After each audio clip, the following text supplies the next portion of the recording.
નમસ્કાર, જય મહારાજ. આગામી 31 અને 1 તારીખના રોજ આપણા જિલ્લામાં ભારે પવન સાથે વરસાદની સંભાવનાઓ રહેલી છે. આ સંજોગોમાં જિલ્લા વહીવટીતંત્ર કોઈપણ પ્રકારની આપદા માટે સજ્જ છે. તમામ તાલુકા કક્ષાએ કંટ્રોલ રૂમ કાર્યરત છે.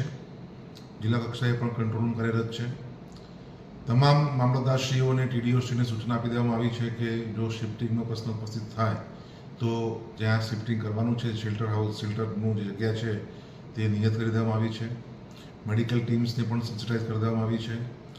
આ તબક્કે તમામ નગરપાલિકાઓમાં જે હોર્ડિંગ્સ આવેલા છે, જે પવનના કારણે નીચે પડવાની શક્યતાઓ રહેલી છે, આ તમામ હોર્ડિંગ્સને દૂર કરવાની પણ સૂચના અપાઈ ગઈ છે અને આજે સાંજ સુધીમાં આખા જિલ્લામાંથી આવા હોર્ડિંગ્સને ઉતારી લેવામાં આવશે.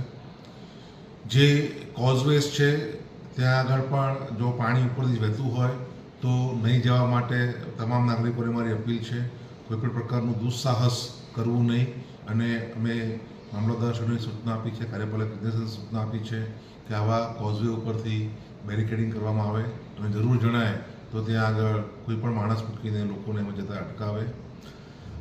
જે સંસાધનો અમારી પાસે છે તે સંસાધનો જરૂરી પડે તો ગ્રામ્ય કક્ષાએ બી અમે એને ડિપ્લોય કરી દીધા છે.